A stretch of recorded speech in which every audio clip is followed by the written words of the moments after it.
여러분 안녕하세요. 네, 모든 사람들이 살찌는 이유에는 여러가지 다양한 원인이 있지만 누구나 피해갈 수 없는 원인 하나가 있습니다. 바로 심장 때문입니다. 네, 이 심장이 아니죠. 사랑 따위 개나. 잠시 추억이 떠오르는 바람에 이런 박동을 가진 심장 때문입니다. 심장이 잘못돼서 그렇냐고요? 아닙니다. 그냥 심장이 있기 때문입니다. 무슨 소리냐고요? 태아의 심장은 단계별로 뚜렷하게 발달합니다. 그리고 그 단계별 모습이 마치 각각 다른 동물의 심장 모습과도 비슷합니다. 태아의 심장은 처음에는 물고기 심장처럼 튜브 모양이고 이어서 두 개의 방으로 나뉘는데 이는 개구리의 심장과 비슷합니다. 그리고 계속 진화를 거쳐 마침내 방이 4개가 되어 포유류의 심장이 됩니다.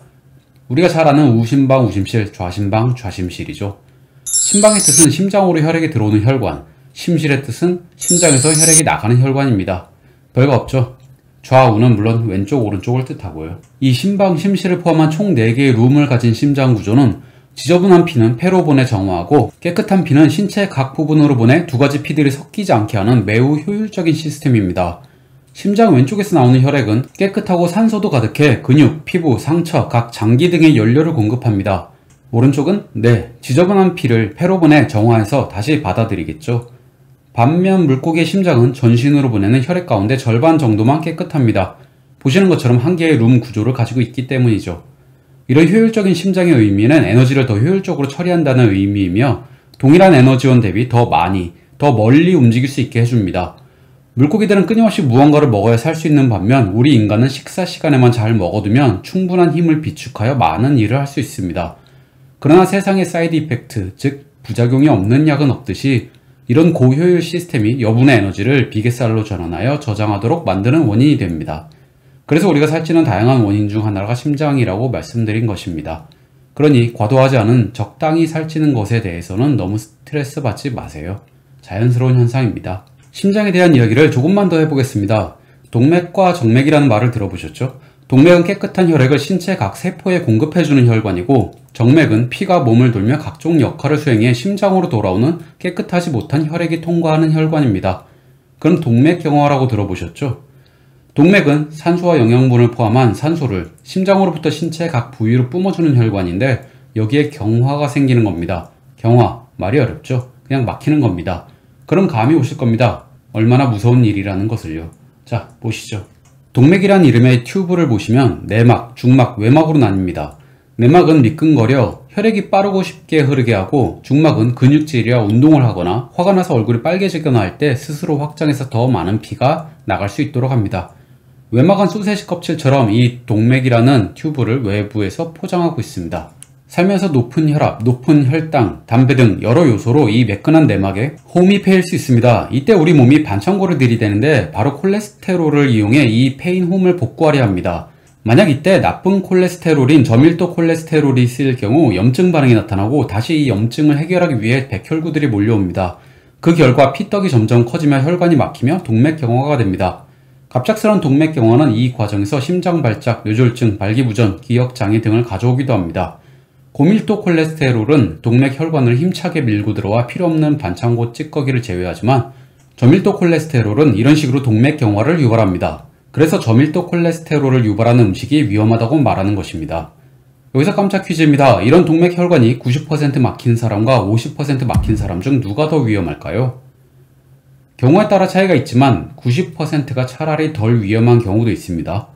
이유는 우리 몸은 주요 혈관이 꽉 막혀버리면 스스로 살아남기 위해 새로운 혈관을 만듭니다. 반면 50%만 좁아진 경우 우리 몸은 다른 혈관을 만들 필요성을 충분히 느끼지 못해 50% 효율만 가지고 그대로 혈액을 흐르게 합니다.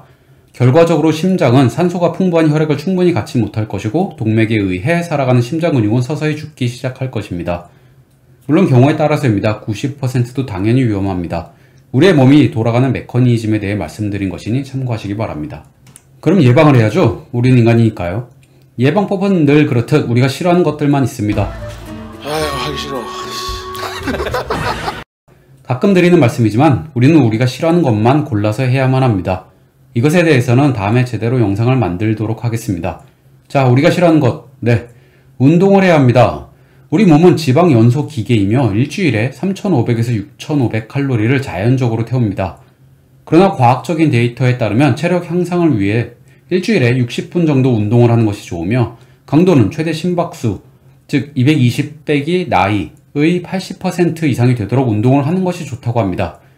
그러나 누가 220 빼기 나이 다시 80%를 계산하고 운동하고 나서 심박수를 재보고 합니까?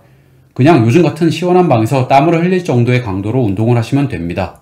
운동을 왜 해야 하냐고요? 단지 몇 분 걷는 것만으로 고밀도 콜레스테롤을 증가시키고 저밀도 콜레스테롤과 염증을 낮추는 효과가 있다고 합니다.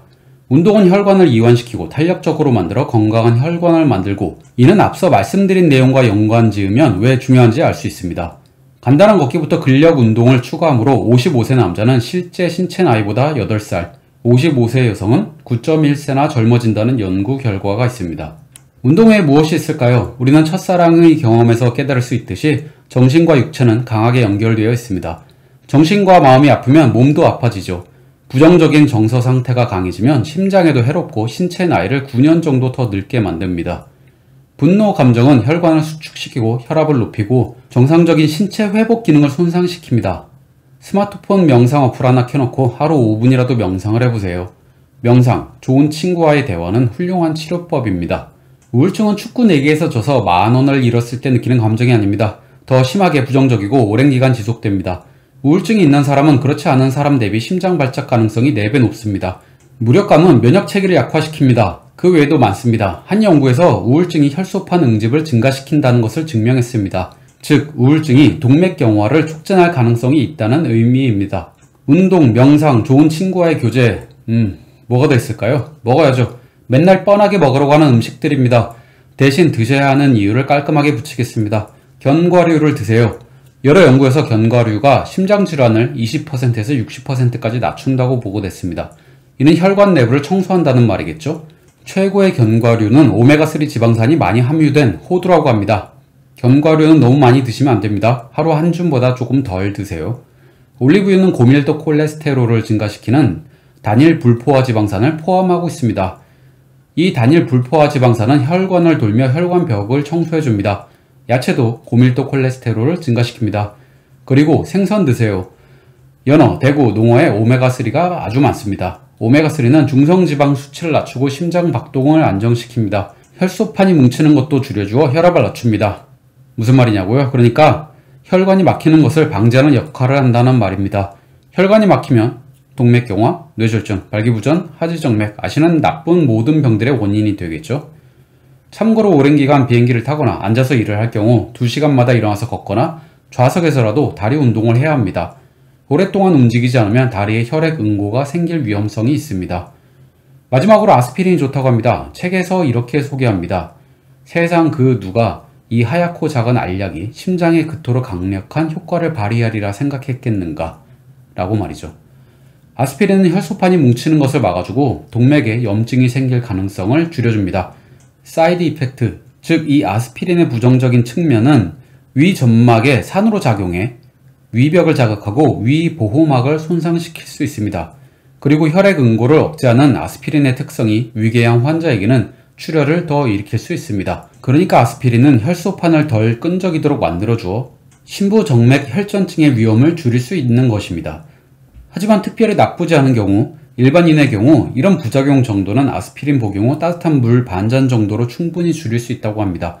그만큼 심장병 예방 효과가 크기 때문에 책에서 추천하는 것인데요. 남성은 35세 이상, 여성은 40세 이상의 경우 하루 아스피린 반알, 약 162mg 정도를 평생 복용하는 것도 생각해 볼 만하다고 합니다. 아스피린으로 효과를 보자면 최소 3년 이상 꾸준히 복용해야 합니다.